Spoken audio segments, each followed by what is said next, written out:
नमस्कार दोस्तों, मैं आपका अपना डॉक्टर सुरेश परिहार आज स्वागत करता हूं इस family welfare counselling training programme में।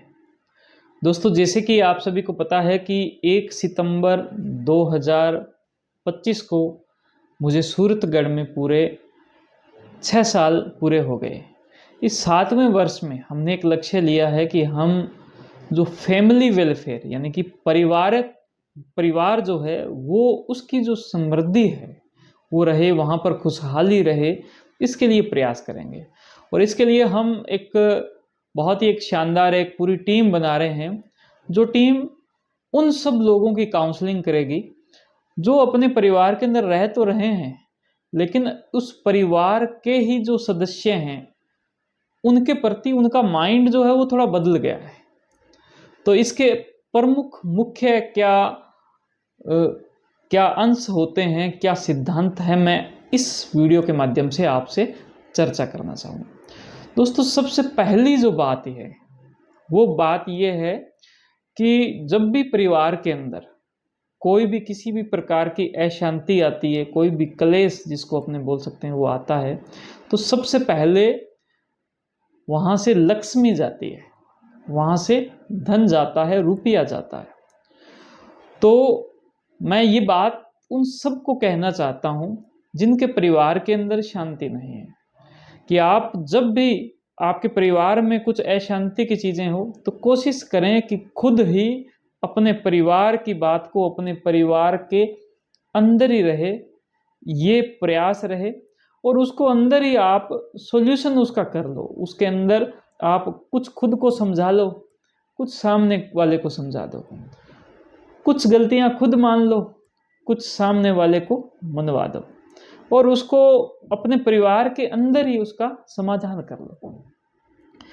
और अगर वो बात आपसे समाधान के अंदर नहीं आ रही, कि ये तो समाधान परिवार के अंदर नहीं हो रहा, तो सबसे पहला काम आपको ये करना है कि आपकी जो पूंजी है, आपके पास में जो भी रुपये पैसे हैं, उसमें से एक नोट जो भी आपको लगे कि 100 रुपये का, 200 रुपये का, 500 रुपये का, उस नोट को अलग रख देना है, ये मानते हुए कि साहब अब हमारा जो पैसा है, रुपया है, वो खर्च होगा, या ये जो रुपया है ये अब इस परिवार का हिस्सा नहीं रहेगा।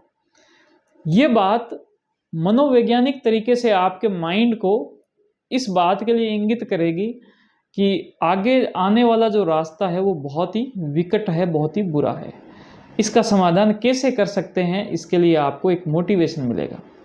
दूसरा नंबर काम आपको बहुत ही ज़रूरी है, वो ये करना है कि आप जब भी परिवार के अंदर कोई भी ऐसी अशांति होती है, तब आपका माइंड इस प्रकार से चलने लग जाएगा कि उसकी तो ये गलती है, उसकी ये गलती है, इसकी ये गलती है। सब लोगों, जो भी आपके परिवार में आसपास है, सब लोगों की गलतियां वो ढूंढेगा, सब लोग उसको बुरे लगेंगे, सब लोग उसको ऐसे लगेंगे कि ये तो मुझे जो है बहुत ही परेशान करने वाला है। लेकिन आपका माइंड कभी भी ये नहीं सोचेगा कि इस पूरी क्लेश के अंदर मेरी खुद की क्या क्या गलती है, मैंने क्या क्या गलतियां की, मुझे क्या चीज़ें किस प्रकार से नहीं किया जाना चाहिए था, मैंने कब एक जो विश्वास जो है, रिश्ता जो है, रिश्ते की जो डोर है वो विश्वास की बनी है, मैंने किसका विश्वास जो है वो खराब किया है, ट्रस्ट जो है वो मैंने खराब किया है।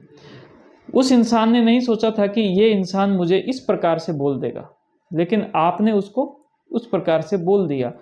अपनी बात तो उसको बताई, साथ में अपने भाव जो है, यानी कि जो आपके, जिसको हम बोल सकते हैं कुछ कड़वे भाव, वो जब आपने किसी के सामने रख दिए, तो यूं मान के चलो कि वो जो आपके कड़वे भाव थे उसने बहुत सारा जो नुकसान है वो कर दिया एक सामने वाले इंसान के। तो आपको क्या करना है, अपनी गलतियों को जरूर लिखना है। ये 2 नंबर बात है और सबसे ज़्यादा ज़रूरी बात है। जब भी कोई समस्याएं इस प्रकार से, तो आप अपनी गलतियों को लिखें। आप जब अपनी गलतियों को लिखेंगे, अपनी गलतियों को बताएंगे, अपनी गलतियों पे चर्चा करेंगे, तो आपके माइंड का सोचने का जो तरीका है वो बदल जाएगा, आपका नज़रिया बदलने लगेगा। और इसी नज़रिए से जो सामने वाला इंसान है, आपके साथ में जो दूसरे जो लोग जो जुड़े हुए हैं, वो लोग जो हैं वो भी अपनी गलतियों के बारे में विचार करेंगे। आप किसी को झूठ मूठ ही बता के देखो कि साहब इसमें तो ये तो मेरी गलती थी, साहब ये मेरी गलती थी, सामने वाले का विचार बदलेगा, सामने वाला अपनी गलतियों को मानने लगेगा। जब भी कोई एक घर के अंदर अशांति होती है तो उसके अंदर भले किसी इंसान की कोई गलती नहीं हो, लेकिन फिर भी उसकी थोड़ी सी तो गलती हो जाती है, क्योंकि जो दुख और सुख जो है, हमारे जो मन के जो भाव हैं, ये समुद्र में एक लहरों की तरह जैसे कि फैलते हैं। भले गलती सामने वाले की हो, लेकिन सामने वाले की गलती की वजह से वो जो लहर जब आपके पास में आएगी तो आपको भी वो मजबूर कर देगी कि आपसे कुछ गलतियां हो जाएगी, कुछ व्यवहार में गलतियां हो जाएगी। कोई बहुत ही सम्मानित सदस्य है, हम उसको कुछ अलग प्रकार से उसके साथ में कुछ बातचीत कर लेंगे, कुछ और कह देंगे। तो यहाँ पर ये जो दूसरा पॉइंट सबसे इम्पोर्टेंट है कि खुद की जो गलतियां हैं उसको आप जरूर पहचानें। दोस्तों, तीसरी बात और अंतिम बात मैं कहना चाहता हूँ कि आपकी जो घर के अंदर ये अशांति हुई है, इसका एक ही मुख्य कारण है कि आपकी जो सोच के जो विचारों के जो तीर हैं ये आपस में भिड़ गए। आपके विचारों के तीर एक इधर से जा रहा था और एक इधर से जा रहा था, भिड़ गए। नॉर्मली ये नहीं भिड़ते थे। आपने अपने रिश्ते को जब प्रारंभ किया, जब एक शुरुआत थी उस रिश्ते की, तब भी ये तो तीर तो थे, लेकिन आप इस तीरों को उस वक्त लचीला बना लिया करते थे। ये तीर इधर मुड़ जाते थे और ये वाला जो तीर है वो इधर मुड़ जाता। तीर लचीले थे।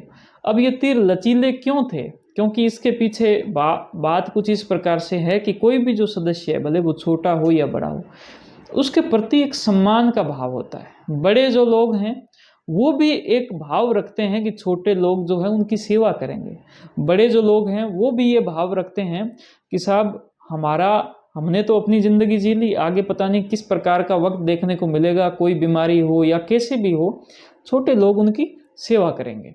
और जो छोटे हैं वो इस रूप में सम्मान करते हैं कि हमारा तो अभी दिन शुरू हुआ है, हमारा जीवन शुरू हुआ है, आगे हमें किस प्रकार का रास्ता मिलेगा, हमें किधर जाना है, क्या कुछ करना है, हमें वो मार्गदर्शन देंगे। तो सम्मान जब होगा, आपस में जब रेस्पेक्ट होगी, सम्मान होगा, तो उसी सम्मान की वजह से ये जो तीर हैं, जो विचारों के तीर हैं, ये लचीले होंगे। आपके विचारों के तीर तब तक लचीले नहीं हो सकते जब तक सम्मान नहीं आएगा। तो आपने अपने गृह क्लेश के अंदर जितना भी जो किसी के सम्मान को ठेस पहुंचाई है, उसके सम्मान को आपने अगर खराब किया है, उस सम्मान को फिर से आप जिंदा कर लें। अपने मन के अंदर सबसे पहले ये सम्मान लेके आएं कि वो इंसान मेरे साथ में इस रिश्ते से जुड़ा है, मुझे ये रिश्ता बचाना है। इसमें भले मुझे अपनी जो गलतियां हैं वो ढूंढ के सामने वाले को बता देनी है, मैं कोई उससे गिरूंगा नहीं, लेकिन अगर मैं अपनी गलतियों को सामने वाले को बता दूं तो मान के चलो कि ये जो रिश्ता है ये बचेगा, मान सम्मान होगा, तो सब कुछ फिर से बिल्ड हो सकता है। रिश्ता सिर्फ और सिर्फ विश्वास का है, और ये जो विश्वास है ये जब बनेगा तो रिश्ता बहुत ही अच्छे से बन जाएगा। दोस्तों, कहा जाता है कि कोई भी जो सुंदर चीज़ है, कोई भी जो सुंदर चीज़ जो बनती है वो टूट के बनती है। जब कुछ चीज़ टूटता है तो उससे हो सकता है कुछ और सुंदर चीज़ें बन जाए। तो हमारे जो रिश्ते हैं वो रिश्ते बहुत ही सुंदर हो सकते हैं, और उस रिश्ते जब सुंदर बनते हैं तो उसके बीच में उनको भी टूटना पड़ता है। कोई जो मकान है, वो पुराना मकान है जैसे भी है, अगर उसको तोड़ के फिर से बनेगा तो बहुत ही सुंदर मकान होगा। आप इसी विश्वास के साथ में अपने रिश्तों को अच्छा बनाने के लिए अपना प्रयास करें, लेकिन अपना प्रयास अगर फेल हो जाए, आपको लगे कि अब तो बाहर जाएगी चीज़ें, तो अपना जो धन है वो अलग रख लें। और धन अलग रखने के बाद में फिर क्या कि जो हमारे जो काउंसलर हैं वो भी आपकी सेवा में तैनात है, या फिर जो भी आपको आसपास में जो काउंसलर मिले, बुजुर्ग लोग बहुत ही अच्छा काउंसलिंग करते हैं इस मैटर में, लेकिन उनको सिद्धांतिक ज्ञान होना बहुत ज़रूरी है। बिना सिद्धांत के ये चीज़ें होगी नहीं। तो बहुत धन्यवाद। इस वीडियो को आप लाइक करें, अगर आपने पसंद किया इसको मुझे कमेंट करके आपकी बातों को मुझे बताएं, और इसको ज़्यादा से ज़्यादा आप शेयर करें, और हमारे यूट्यूब चैनल को जरूर सब्सक्राइब करें, फेसबुक पर फॉलो करें। Thank you. जय हिंद, जय भारत।